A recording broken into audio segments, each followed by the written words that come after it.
do Pai, do Filho e do Espírito Santo. Amém. Glórias a Deus. A paz seja convosco. Amém. Deus é bom, maravilhoso, bendito. O Senhor age nas menores coisas. Nós oramos para que o Senhor abençoasse a viagem do João e da Luísa, e eles foram, estiveram bem e eles voltaram bem. Glória a Deus. Resposta nas orações. O Senhor, Ele cuida também até da parte elétrica, você viu? Entendeu? Gente, podia ter queimado o laptop, o projetor aqui nessa brincadeira aqui, a caixa era um prejuízo dentro dos R$2.000. Entendeu? Aprova o Senhor que a querida estivesse ali e ó, puxou, entendeu? O Senhor, Ele cuida de todas as coisas. O Senhor, Ele é maravilhoso. E nós temos que louvar e adorar o santo nome do Senhor por todas as coisas. Semana passada, estivemos meditando sobre o tema Jesus vem para aqueles que precisam dele. Pastor, Jesus Cristo não vem para todo mundo? Não, Ele não vem para todo mundo. Ele vem para aqueles que precisam dele, que o reconhecem como Senhor e Salvador, aqueles que se submetem à sua palavra. Independência é o outro enfoque da coisa. Independência, o grande objetivo das pessoas. O que é independência? Eu me basto. Não preciso de ninguém, não preciso de nada. O versículo que ficou da semana passada, versículo 3 e 4 de João, capítulo 5. Sob esses pórticos estavam deitados pelo chão numerosos doentes, cegos, coxos e paralíticos, que ficavam esperando o agitar da água, porque de vez em quando o anjo do Senhor descia à piscina e agitava a água, e o primeiro que descesse, logo que a água fosse agitada, ficava curado de qualquer doença que sofresse. Independência. O desejo de muitos jovens. O jovem, na hora que ele começa a crescer, ele fala assim: eu quero ter a minha vida, eu quero tocar o meu barco. Sendo que a palavra de Deus, ela dá instruções bem claras.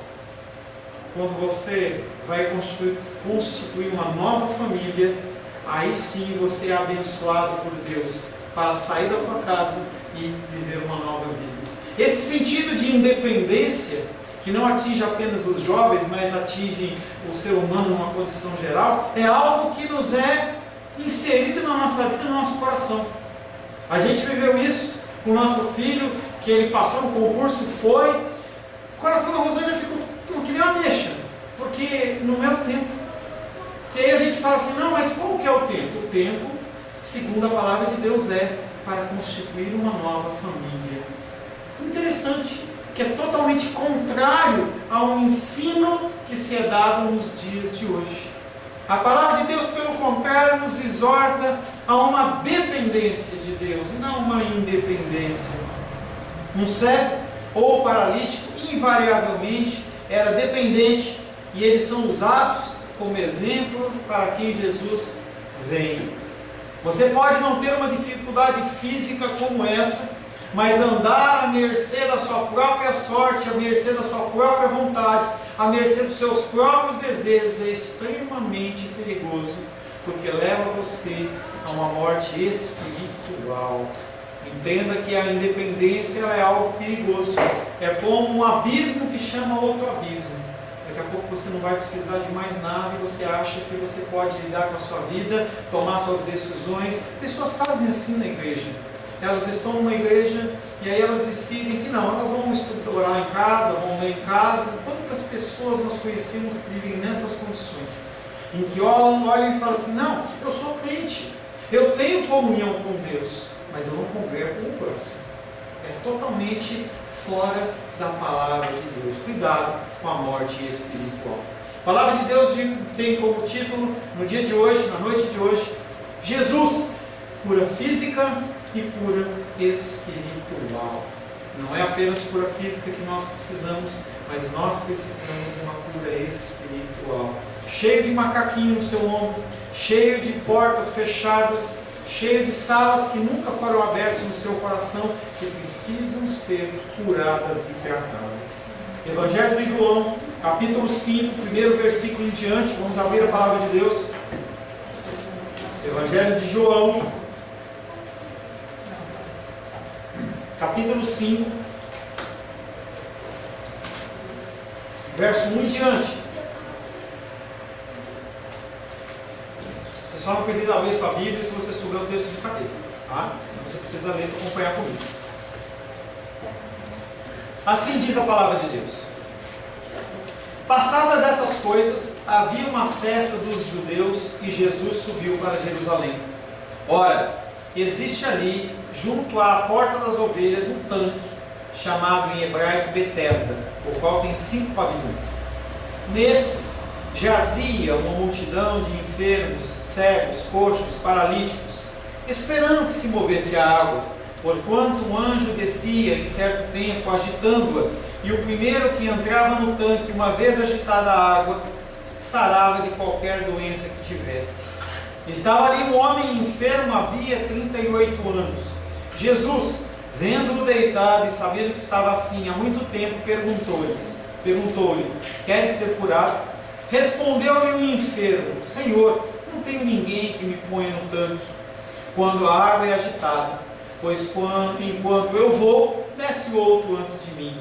Então lhe disse Jesus, levanta-te, toma o teu leito e anda. Imediatamente o homem se viu curado, e tomando o leito pôs-se a andar, e aquele dia era sábado.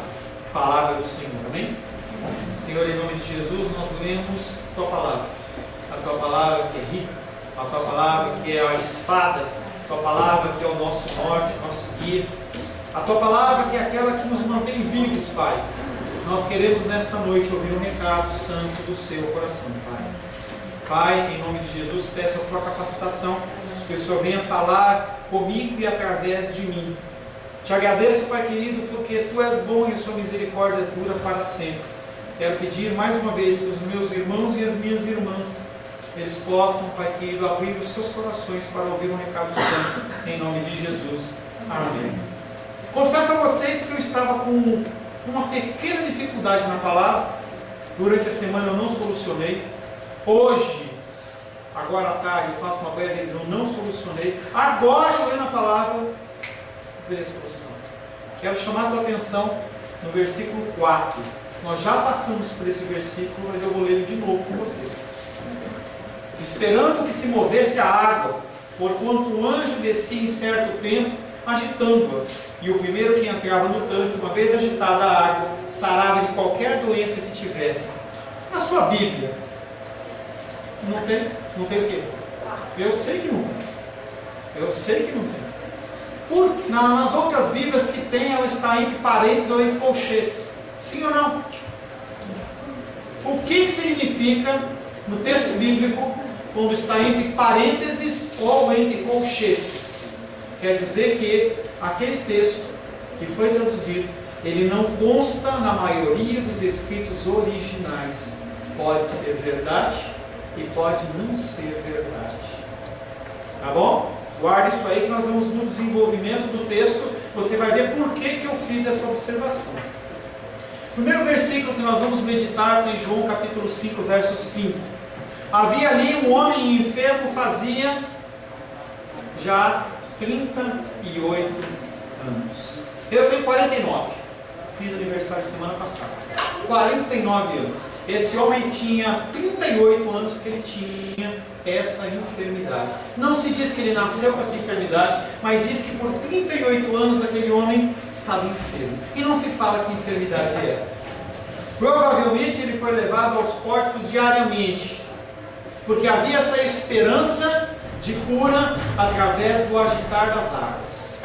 E aí eu fui curiosamente fazer a conta de 365 vezes 38 anos. Aquele homem foi levado aproximadamente 13.870 vezes para o mesmo lugar, esperando ser curado. Chovia, calor, sem gente para levar, dificuldade, mas aquele homem, dia após dia, ele se submetia a algo porque ele precisava da cura. A gente olha na figura desse homem, um homem pelo menos perseverante. E aí eu posso imaginar o coração daquele homem, dia após dia, indo para aquele lugar e retornando para o seu lar parático, com aquela enfermidade. Exemplo de perseverança.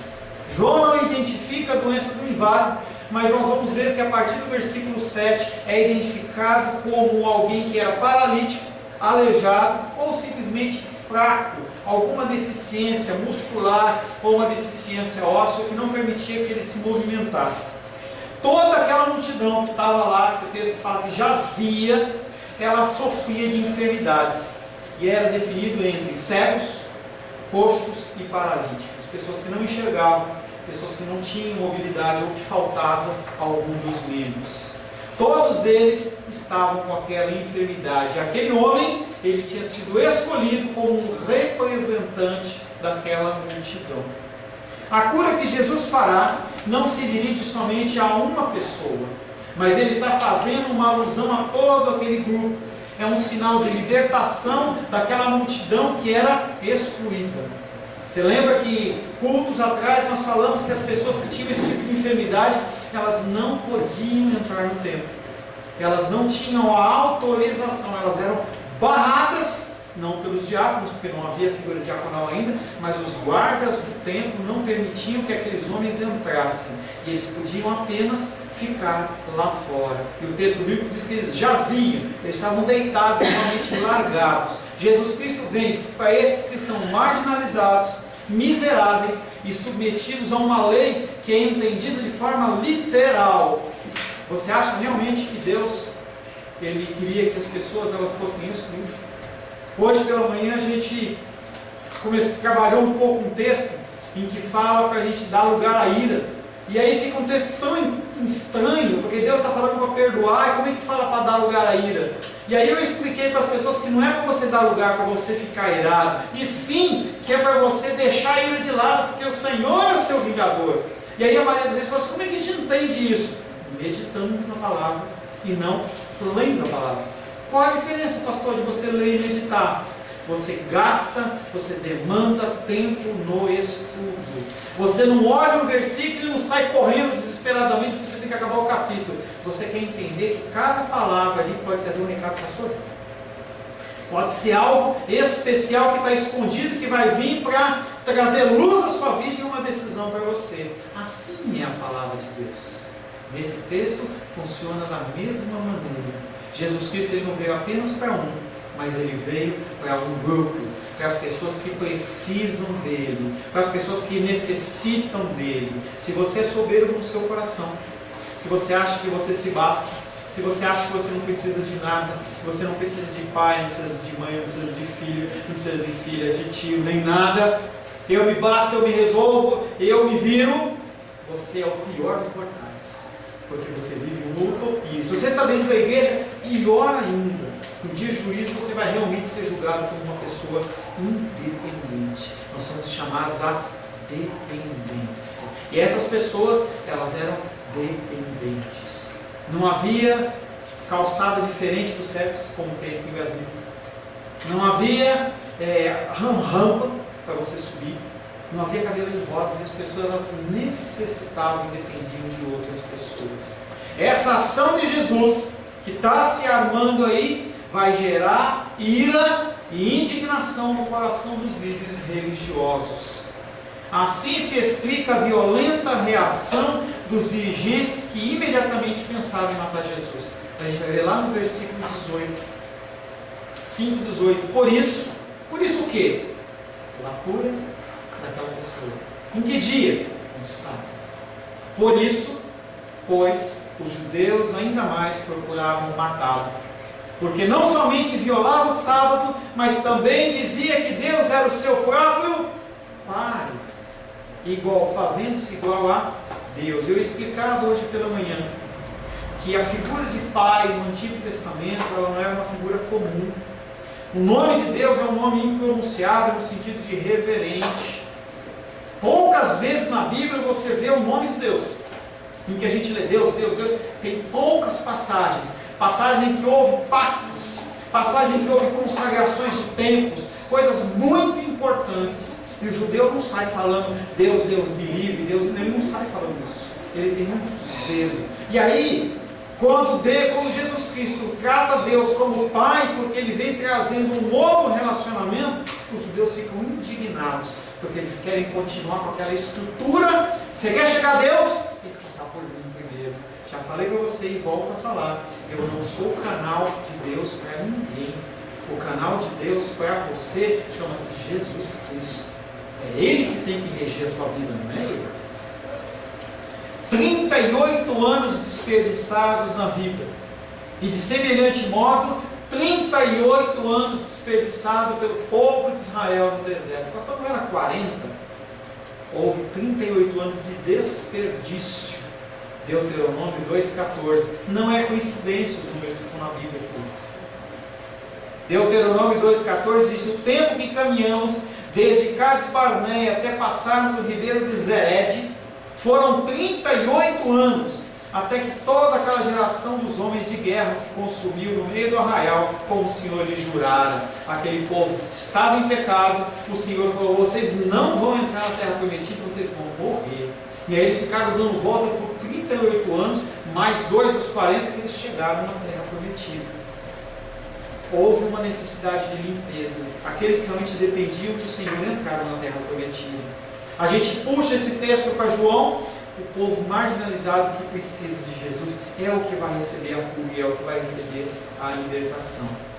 Assim como a água dos potes da purificação de bodas de Caná da Galileia não podiam produzir um vinho novo, da mesma maneira que o poço de Jacó fornecia uma água que não matava a sede definitivamente, da mesma maneira, essa água que essas pessoas estavam fiando a sua confiança não podia curar. Não podia, porque era simplesmente uma superstição. Pastor, e esse texto que está na Bíblia, por que ele está entre parênteses? Era uma superstição. Na Bíblia da Carol não tem. É uma versão da Bíblia. As pessoas, elas acreditavam que isso pudesse acontecer. E aquele homem todo ano voltava lá, não só ele. Acaba criando uma crendice popular. As pessoas acabam acreditando no que elas querem. É o que as igrejas hoje fazem. Elas começam a inventar propósitos mirabolantes, uma série de coisas, não estão na Bíblia, e é uma coisa que eu falei hoje de manhã também. Quando alguém trouxer para você algo novo, você fala para assim: mostra na Bíblia, mostra onde está, mostra onde está que é herege, mostra para mim. Eu quero apenas aprender. Se você está perante uma pessoa que realmente está querendo ensinar a Bíblia, duas coisas ela pode fazer. Uma é te ensinar. Outra é falar: eu não sei, vou procurar para te ensinar. A terceira é a pessoa que ela é soberba e não quer entrar nos méritos da questão, porque ela quer continuar dominando você através da ignorância. Você tem que entender se a coisa ela está na Bíblia ou não, se ela rege ou não a sua vida. João capítulo 5, verso 6. Jesus vendo-o deitado, sabendo que já estava assim havia muito tempo, perguntou-lhe: queres ficar curado? Por que Jesus já sabia? Será que ele perguntou para alguém? Será que ele parou ali e falou assim: quem que ficou mais tempo aqui? Ele não está dando essa intenção. A intenção é que Jesus Cristo, ele é Deus, e como Deus ele é onisciente, se ligado ao Pai, e o Pai tinha um propósito através da vida daquele homem, e o Senhor sabia que aquele homem estava ali há muito tempo. E aí Jesus Cristo faz uma pergunta no mínimo curiosa: queres ficar curado? E aí a gente acompanha as dificuldades de saúde, em especial da gordinha, da titia, do irmão Cláudio. Irmão Cláudio, você quer ficar curado? Faz piada, né? No dia você quer ficar livre das suas dores, das suas dificuldades, você poder pular? Você quer? Você quer, titia? Poxa, é uma pergunta interessante que Jesus faz. Que pergunta é essa, Jesus? Não se diz que Jesus foi para a piscina, nem que entrou no recinto. Somente se diz que ele subiu a Jerusalém e que dentro da cidade havia uma piscina. Sem mais explicação, Jesus, aparece no meio da multidão lá. É lógico que necessariamente ele não se teletransportou, mas não tem intenção se ele passou, se ele não foi, se ele pediu permissão, simplesmente mostra a situação que ele estava lá. A multidão que aí está é a massa marginalizada que existe em Jerusalém. E eu volto a falar mais uma vez sobre os excluídos e a igreja de Deus. As pessoas elas têm feito a igreja de algo muito mais social. E às vezes eu me questiono sobre uma série de coisas que eu vejo na internet. Não estou falando de aberração não, mas você separar momentos para alguns tipos de comunhão. E eu fico pensando, será que isso é um propósito de Deus ou é apenas um motivo para entreter o meu coração e o seu coração? Eu não sou contrário a nós termos lazer. Não sou contrário a gente fazer uma tarde disso, uma tarde daquilo, mas o tempo da igreja, será que é um tempo para ser usado para você aprender de algo? Ou é um tempo para você ficar felizinho no seu coração? Volto ao exemplo da enfermidade.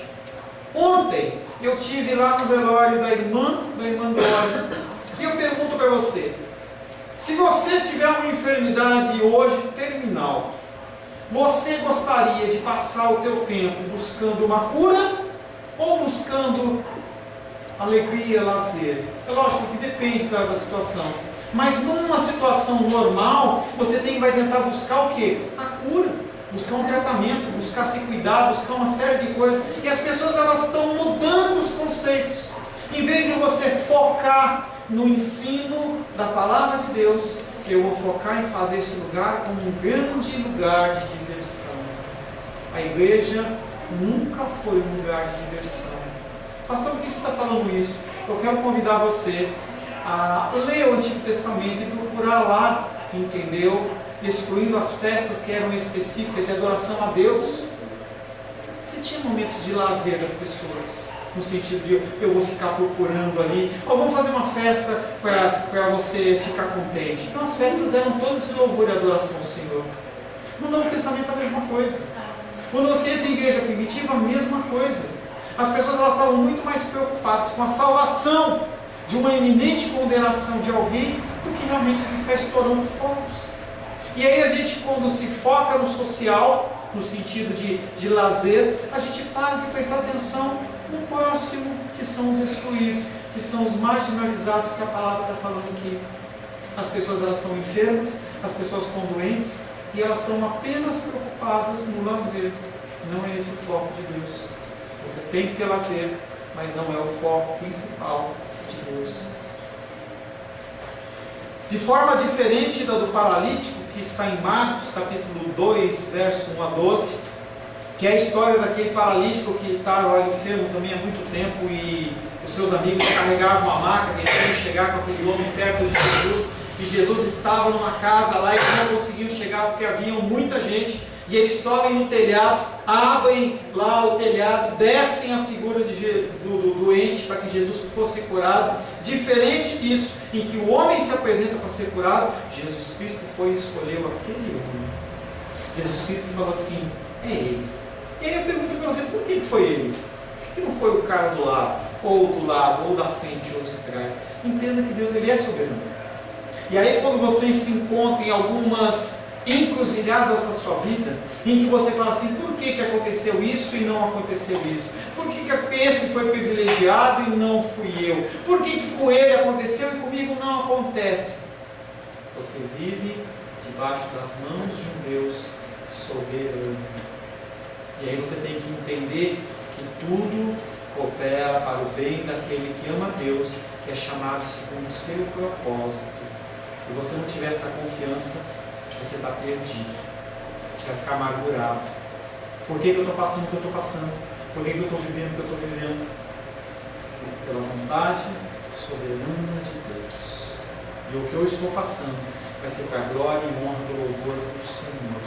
Porque Ele sabe de todas as coisas. São verdades que você tem que começar a incluir no teu coração, para que quando vem o momento da dificuldade, você consiga colocar um pé para trás, um pé para frente, ficar firme, porque o dia mau ele vem. Se você não tem essa firmeza e essa certeza, você sofre. Você acha que você está abandonado, você acha que você não tem ajuda, você não tem cuidado, mas aquele que cuida de mim, cuida de você, chama-se o fiel. Fiel e verdadeiro. Fiel e verdadeiro. Os sinais da longa enfermidade do homem são visíveis. A este homem sem forças, incapaz de movimento e ação, vítima de sua enfermidade e que representa o povo, Jesus Cristo quer dar saúde. Jesus lhe abre a esperança de saúde, oferecendo-se a si mesmo como fonte de vida. Ele não oferece nada a não ser Ele mesmo. Você não tem que oferecer nada para as pessoas a não ser Jesus. Você não tem que oferecer nada às pessoas a não ser o amor de Jesus. Nada a oferecer a não ser a paz de Jesus. Você não tem nada que oferecer do que a provisão que você recebe de Jesus. É isso que as pessoas estão carentes. Você não tem que entrar com julgamento, você tem que entrar com amor. Você tem que entrar com o cuidado do Senhor. As pessoas, elas se colocam, conforme elas vão aprender na Bíblia, elas se colocam como verdadeiros fariseus. Nós não estamos aqui para sermos acusadores. Não quer dizer que você não tem que chamar a atenção das pessoas em amor, como Jesus fez, como Jesus faz. É seu momento, é o seu privilégio de você agir em nome do Senhor Jesus. Jesus Cristo, Ele se oferece a si mesmo, porque Ele é aquele que é o médico dos médicos. Em Lucas 5,31, respondeu-lhe Jesus: os sãos não precisam de médico, e sim os doentes. E aí a gente volta à figura dos excluídos. Você tem bagagem suficiente para falar de Cristo para outras pessoas. Talvez a Sofia ainda não, mas o resto das pessoas tem bagagem sim. Com a pergunta: você quer ser curado? Apresente-se o primeiro passo para a realização de um milagre, que é você ter um desejo por aquilo. Por isso que a palavra de Deus fala: pede, pede. Você não recebe porque você não pede. Quando pede, pede mal. Você pede para satisfazer apenas os desejos do seu coração. Quando você está em comunhão com o Senhor, você não pede para satisfazer o desejo do seu coração. Você pede para satisfazer a vontade do Pai. Filipenses capítulo 4, verso 6 fala: não andeis ansiosos de coisa alguma, em tudo, porém, sejam conhecidas diante de Deus as vossas petições, pela oração, pela súplica, com ações de graça. Aquele homem sofreu 38 anos, e 38 anos ele perseverou. Por que você abre mão tão fácil dos seus desejos, das suas vontades? Por que você desconfia de Deus? Você tem que confiar em Deus. Continua. Em algum momento, seja pelo recebimento da bênção, seja pela tua perseverança, o nome de Deus ele vai ser glorificado. Esse tipo de pergunta que Jesus faz, quer ser curado, ele aparece em outras passagens, eu escolhi só uma.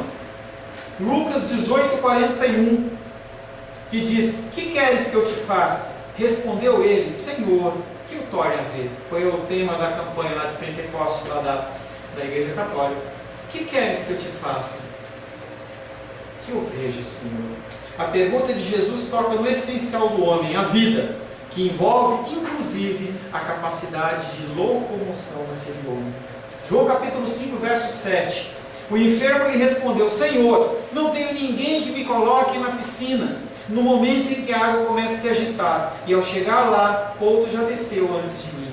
Enquanto o enfermo ele não tinha esperança, respondeu respeitosamente para ele: Senhor.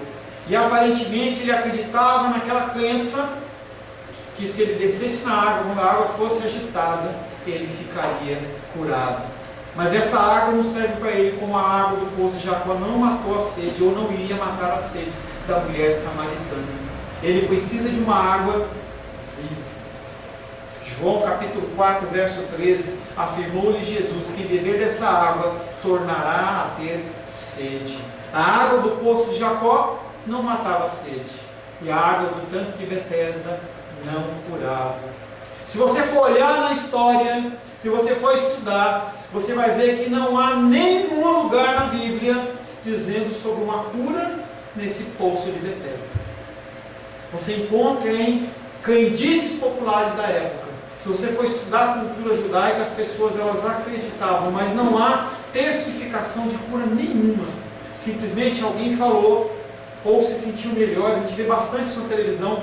Quem quer ser curado? Quem está com dor não sei o quê? Quem quer, ou você está melhor? Estou. E aí as pessoas elas acabam acreditando que um pastor, um lugar, uma denominação tem uma unção a mais de cura, sendo que a cura do Senhor, ela está aqui, está na tua casa, está em qualquer lugar que você vá, que o Senhor seja realmente pregado, em que o Senhor queira realmente cumprir aquele propósito. Aquele homem, ele não estava olhando para Deus, ele olhava para a água. Você não tem que olhar para a bênção, você tem que olhar para o abençoador. É o abençoador que é aquele que cuida de você, não é um elemento. Outro dia eu estava com uma pessoa lá no meu gabinete, no meu óleo lá, e aí a pessoa falou assim: poxa, você tem óleo? Cara, tem. Mas para que serve o óleo? Será que o óleo tem algum poder místico? Será que se eu deixar o óleo enterrado, se eu levar o óleo no monte, será que eu levar, como a gente vê os pastores, eles colocam aqueles galões desses de água, 20 litros de água, lá para o monte para consagrar a água no monte, a água fica mais abençoada, magnetizada? A palavra de Deus não fala isso. E aí eu já falei para vocês, aquele texto que diz que a unção com óleo quebra o jugo, não está falando sobre um óleo que é um óleo espiritual, porque não existe óleo espiritual, não existe poder místico num óleo. Você tem que tirar essa crença do teu coração. Isso é religiosidade. Quem cura é Deus. Não tem um vidrinho com porção de poder de Deus. Não existe isso. Usa o teu racional. E não é ser cético. Não é acreditar que não há o sobrenatural. Existe o sobrenatural. Mas o Senhor, Ele usa o que Ele quiser. Pode ser óleo de cozinha lisa. Pode ser o que for. Ele usa como Ele quiser. É apenas uma simbologia. Quando nós tomamos Santa Ceia, o pão, ele é um pão. Se você não sabe, eu vou comprar na padaria. Ou eu, arroz lanches, você sabia disso? Que ele não é do céu, que ele desce. Eu não fico em oração, ou suco de uva lá. Gente, são elementos naturais. Às vezes, quando eu vou fazer visita para alguém, e eu não tenho suco de uva, eu vou lá e compro aquele suquinho de uva lá de caixinha, e ele é apenas um elemento. Não tem poder nele. A gente tem que parar com isso. Esse homem olhava para a água como a sua salvação. Ele e toda aquela multidão. Enquanto Deus abençoador estava disponível para eles. Deus pode curar através da água? Pode. Pode curar através do óleo? Pode. Mas não é o normal. Não é o natural. Essa água, a agitação da água, portanto, representa a ilusão do povo oprimido de encontrar remédio em histórias populares. Deus estava tão longe do coração dessas pessoas. Essas pessoas, elas não tinham realmente mais contato com Deus. Elas não podiam nem entrar no templo para adorar, e se adorasse fora era apedrejado. Que contato, que relacionamento essas pessoas tinham com Deus? Nenhum. Infelizmente, os olhos daquele homem estavam na água e não em Deus. A profundidade do seu desejo de cura pode ser medida por sua presença persistente junto ao tanque, quando as águas eram agitadas. Mesmo que ele não tivesse nenhum amigo para colocar ele dentro das águas, aquele homem ele era perseverante. E a perseverança, ela é necessária para a minha vida e a sua vida. Efésios capítulo 6, versos 17 e 18 diz: tomai também o capacete da salvação, espada do Espírito, que é a palavra de Deus, com toda oração e súplica, orando em todo o tempo no Espírito, e para isso, vigiando com toda perseverança e súplica por todos os santos. O Senhor, nesse texto de Efésios, está fazendo uma preparação para dizer: o dia mau, ele vem. A enfermidade vem na minha casa, vem na sua casa. A morte vem na minha casa, vem na sua casa. Acidentes, problemas, eles vêm. Se você não tem essas peças da armadura, você desfalece e cai. Quantas pessoas você conhece que ficaram pelo caminho nessa situação? Eram pessoas que eram presentes na igreja, pessoas que ouviam a palavra, que tinham até um cargo na igreja, mas quando veio uma enfermidade grave, quando um ente querido foi levado, a pessoa simplesmente começou a questionar Deus e falou assim: por quê? Eu não acredito mais em Deus. A pessoa não tem os olhos fitos em Deus, está fito nas situações do dia a dia. Depois de você fazer tudo, perseverança. Você tem que continuar caminhando. Apesar da perseverança desse homem, que é uma qualidade, nós vamos ver que ele não é tão correto assim. No caminhar desse texto você vai ver algumas coisas de errado que ele faz. Quando questionado pelas autoridades, ele não pensa duas vezes em acusar quem o curou. Ele nem sabe o nome daquele homem. Pergunto para você, será que você não ia querer saber o nome de alguém que trouxe a cura a você depois de 38 anos de enfermidade? Aquele homem não fez questão. E aí eu me lembro daqueles leprosos. 10 leprosos foram a Cristo, foram curados, apenas um voltou para glorificar o nome do Senhor. Aqueles homens não estavam preocupados com Deus, com o relacionamento, eles queriam a bênção. É o que a igreja hoje quer, a bênção. Resolve o meu problema hoje, Senhor, é agora. Por isso que campanha é um tema que traz tantas pessoas para a igreja. A pessoa olha o saldo bancário dela e fala assim, estou devendo 500 mil reais. Eu não tenho como levantar esse dinheiro. E aí o pastor pega e coloca lá, campanha financeira, 7 semanas. Aí você faz a sua conta, 7 terças-feiras, dá um mês e um pouquinho, vale a pena eu investir. Porque quem sabe, aqueles 500 mil reais, 1 milhão, sei lá o que esteja de necessidade, Deus ele me abençoa. Que investimento bom, né? Você investir 7 horas da sua vida para ganhar 500 mil reais. Quem não quer isso? Porque a matemática que a pessoa faz é essa. Eu já gastei tanto, eu já sofri tanto, e eu vou porque eu quero ser curado. E aí você entra num processo de barganha que não está na Bíblia. Procura campanha na Bíblia.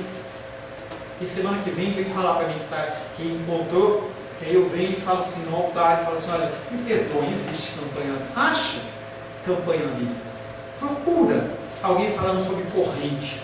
Tem corrente sim, mas a corrente que fala aqui é uma corrente que prende você. É jugo, é amarração. Procura aqui campanha, procura propósito, procura essa palavra.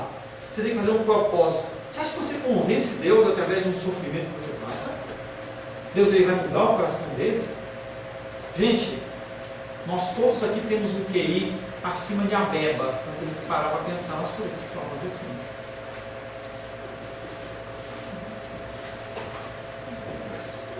O retrato que João dá desse enfermo no decorrer desse capítulo, ele é pintado com cores muito tristes. Em termos de iniciativa e fé, esse inválido é o doloroso oposto de alguém que caracteriza um testemunho muito mais forte, que é o cego Bartimeu.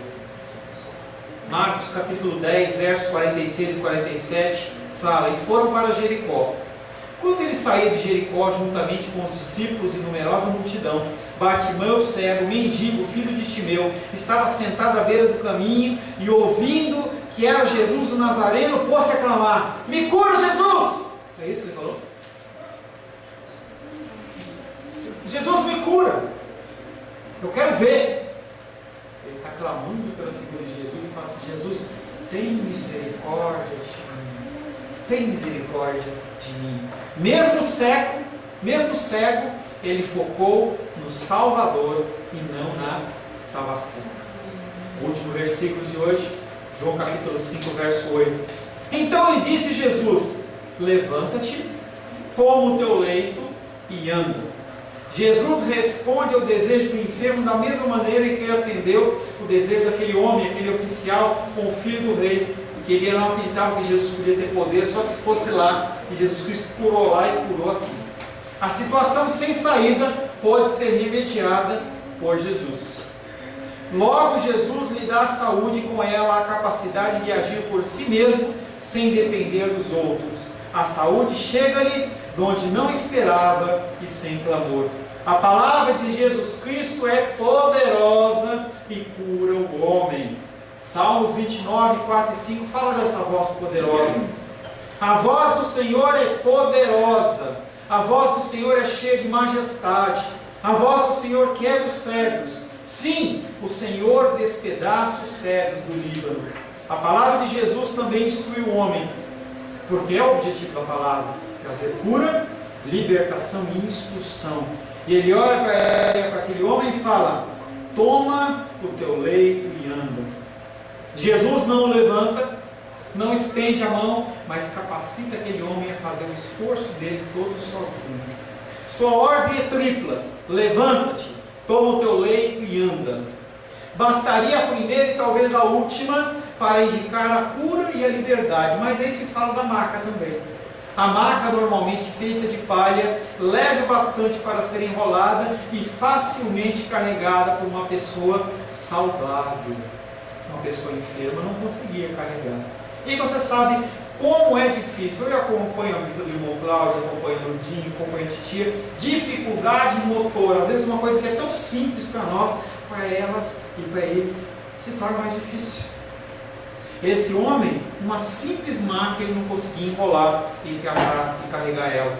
A ordem era particularmente adequada a todos os paralíticos curados. O indivíduo curado não estava cambaleando, nem tinha mais uma saúde duvidosa. Gente, analise esse milagre. Aquele homem ficou 38 anos sem andar. Você já ficou deitado na cama mais que 3 meses? Eu já fiquei. Eu fiquei 3 meses quando eu me acidentei.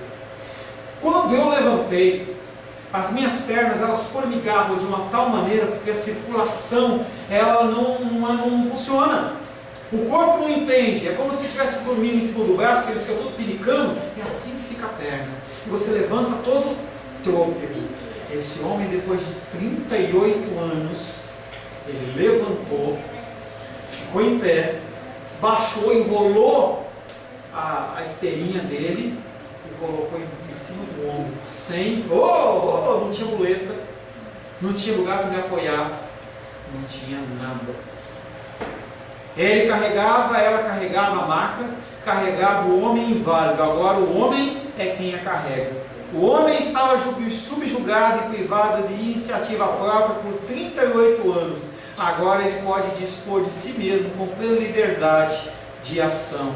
De homem inutilizado, de um homem sem ação, abandonado e marginalizado, a partir do encontro com Jesus ele passou a ser livre. Feche seus olhos.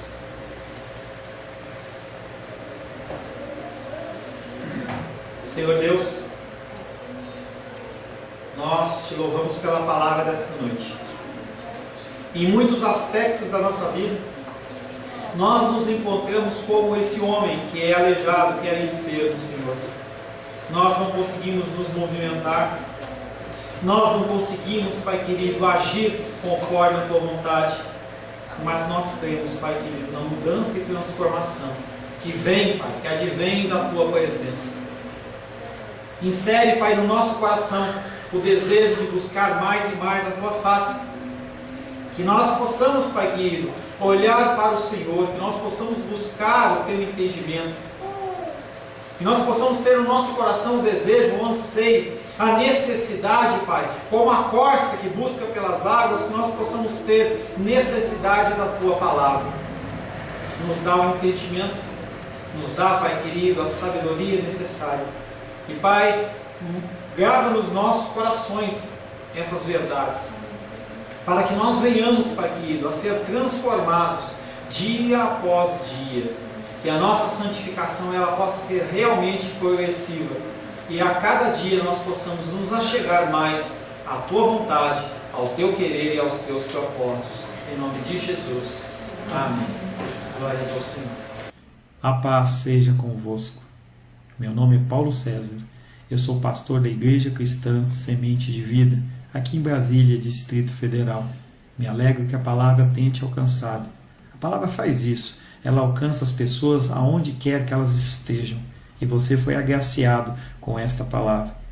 Não que eu tenha nada especial a te dizer, a palavra ela é suficiente e ela usa quem ela quer, e eu me alegro por ter sido um canal para poder te abençoar. Mas eu quero te dizer que não basta você ser um ouvinte, não basta ser uma pessoa que se alegra quando você ouve a palavra de Deus. A vida ela é feita de decisões. Se você está ouvindo essa palavra hoje, eu creio que o Espírito Santo tem um propósito especial com você. Muito mais do que prosperidade, muito mais do que uma cura física, uma cura emocional ou espiritual, Ele quer te alcançar para a vida eterna. Nós investimos nosso tempo, nós investimos as nossas forças em coisas terrenas, mas o Senhor Ele tem muito mais a oferecer. Ele tem sim para você a cura, Ele tem sim para você a prosperidade, mas Ele tem muito mais que isso. Submeta-se a um Deus que Ele é capaz de mudar e transformar a sua vida por completo. Creio que o Espírito Santo ele é capaz de tocar o teu coração. Quero pedir que você curve a sua cabeça. Senhor, Em nome de Jesus, coloco na tua presença essa vida que ouve esta ministração, que ouve esta palavra. Pai, eu não tenho capacitação nenhuma, mas o teu Espírito ele é capaz sim de tocar nesta vida, gerar nela mudança, transformação, arrependimento, e que ela possa simplesmente bater no peito, convencendo-se que é pecadora e que precisa de um Deus salvador. Não há um caminho a ti, meu Deus, que não seja através de Cristo. E eu lhe peço, Pai querido, que você alcance essa vida e ele possa sim tomar uma decisão pessoal pelo Senhor, em nome de Jesus. Amém. Amém, meu querido. Amém, minha querida. Fico contente que você esteja ouvindo essa ministração até o fim. E peço que você não se limite a ouvir os cultos pela internet. Você procure perto da sua casa uma igreja, um lugar que proclame a palavra do Senhor. Eu oro para que o Espírito Santo te direcione nessa busca, porque muita coisa tem sido oferecida que não é o Evangelho. Eu abençoo a sua vida em nome de Jesus. Amém.